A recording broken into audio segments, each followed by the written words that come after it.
The world is breaking. Not in a sudden, explosive moment, but in a way that creeps quietly, almost invisibly, through the cracks of our everyday lives. Not with a bang, but a slow, silent rift.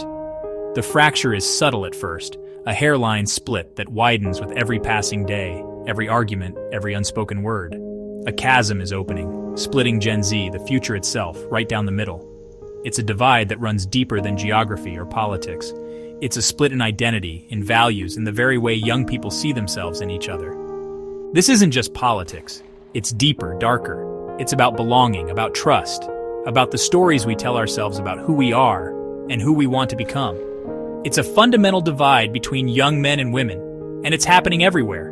In classrooms, in bedrooms, in the digital spaces where Gen Z lives and breathes. In the United States, the numbers are stark. Polls and studies reveal a growing gulf in beliefs, in hopes, in fears. The statistics are more than just data. They're a warning sign flashing in the dark. In Europe, the whispers are growing louder. The same tensions simmer beneath the surface, echoing through ancient streets and modern cities alike. Even in Asia, the ground is shifting. Traditions are being questioned. Old certainties are dissolving, and a new uncertainty is taking root. Gen Z, once seen as a beacon of progressivism, is fracturing. The unity that once defined this generation is splintering into factions, each with its own vision of the future. Young men are drifting towards the shadows, embracing anger and resentment. Some feel left behind, unheard, or misunderstood, turning to online spaces that amplify their frustration. Young women, burdened by the weight of 1,000 injustices, are pushing back, demanding change. Their voices rise in protest, in art, in the quiet determination to rewrite the rules. This isn't the generation gap of our parents. This is different. It's not just about age, but about a fundamental clash of worldviews, shaped by technology, by history, by the relentless pace of change. This is a Cold War, fought not with bombs and missiles, but with memes and algorithms. The battlefield is digital. The weapons are words, images, and the invisible hand of the algorithm. It's a war for the soul of a generation, and the stakes have never been higher. The future is uncertain. Every choice, every post, every conversation nudges the world in one direction or another. The air crackles with tension. You can feel it in the silence between friends, in the hesitation before speaking, in the anxious scroll through endless feeds. The only certainty is this: the world will never be the same. The divide is here and it's growing. What comes next is up to all of us. The year was 2017. A hashtag #MeToo echoed across the internet, a primal scream against centuries of silence. It was a reckoning, a long overdue awakening to the pervasive reality of male violence and misogyny. But it was also a catalyst, a tremor that deepened the fault lines already running through society. In the shadows, a different kind of movement was brewing. Incels, fueled by misogyny and despair, found a home in the darkest corners of the internet.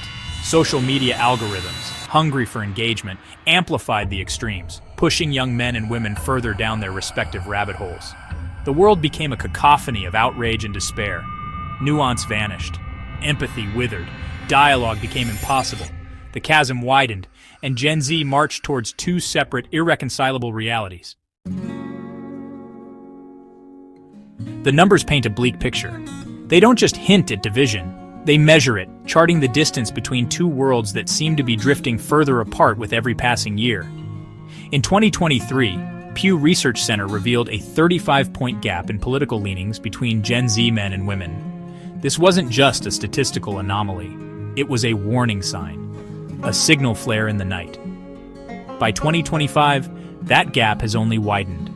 The numbers have grown starker, the lines on the graph pulling away from each other, refusing to meet in the middle.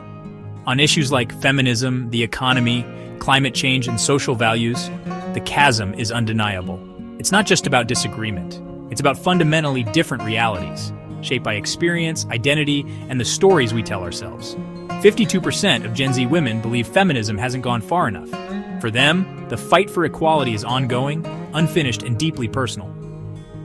41% of men say it's gone too far. For many, the word itself feels loaded, a challenge to their place in a world that's changing faster than they can process. The very word feminism, a simple belief in equality, has become a battle cry, a symbol of the growing divide. What was once a rallying point for progress now sparks arguments, resentment, and confusion. The economy, too, reveals a stark contrast. It's not just about numbers on a spreadsheet, it's about hope, fear, and the sense of what's possible. Young men facing stagnant wages and dwindling opportunities see the world through a lens of scarcity and competition. Many feel left behind, uncertain if there's a place for them in the future that's being built. Young women, while still fighting for equal pay and opportunities, have made strides in education and the workforce. They're breaking barriers, but the struggle is far from over. Progress comes with its own set of challenges and pressures. The result? Two completely different perspectives on the American dream. For some, it's slipping away. For others, it's finally within reach. Even on issues like climate change, where the science is clear and the stakes are high, the gender divide persists. The facts are the same, but the sense of urgency is not. Gen Z women are significantly more likely to express concern about the planet's future, to see climate change as a crisis that demands immediate action and personal sacrifice, while men remain more skeptical, questioning the urgency or even the reality of the threat. For some, it's a distant problem, overshadowed by more immediate struggles. The future is burning, and yet we can't even agree on whether to fight the flames. The gap isn't just statistical, it's emotional, cultural, and deeply human.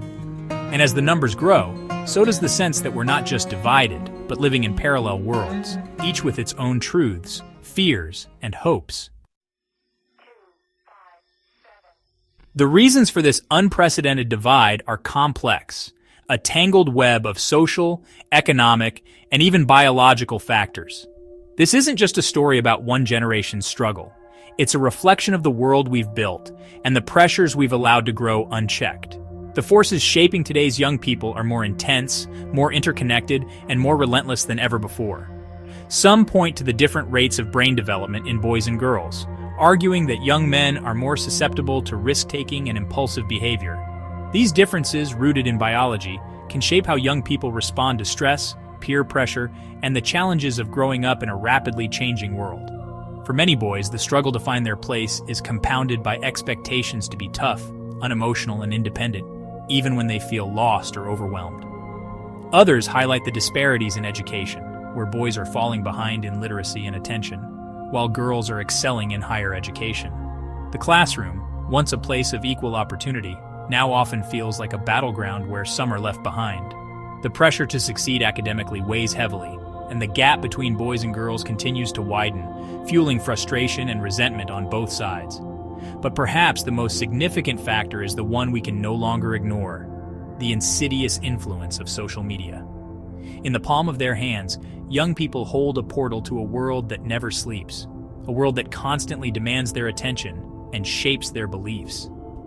Algorithms designed to maximize engagement have become masters of manipulation, feeding us a steady diet of content designed to reinforce our existing biases. Every swipe, every like, every comment is tracked and analyzed, creating a personalized echo chamber that can be nearly impossible to escape. The more we engage, the deeper we fall into these carefully constructed realities. Young men are bombarded with anti-feminist rhetoric and conspiracy theories, while young women are inundated with stories of violence, discrimination, and injustice. These narratives are not just stories. They become the lens through which young people see themselves and each other, shaping their sense of identity and belonging. The constant exposure to negativity and division leaves many feeling isolated, misunderstood, and angry. The result is a generation trapped in echo chambers, unable to understand, let alone empathize with, the other side. Friendships fracture. Conversations become arguments, and the possibility of genuine connection slips further away. The digital walls we build around ourselves grow higher with every passing day. We are being played, pitted against each other by forces more concerned with profit than progress. The architects of these platforms profit from our division, turning our attention and outrage into their bottom line. The more divided we become, the easier we are to control. And in the process, we are losing sight of our shared humanity. The challenge for this generation, and for all of us, is to break free from these cycles, to rediscover empathy, and to remember that what unites us is far greater than what divides us.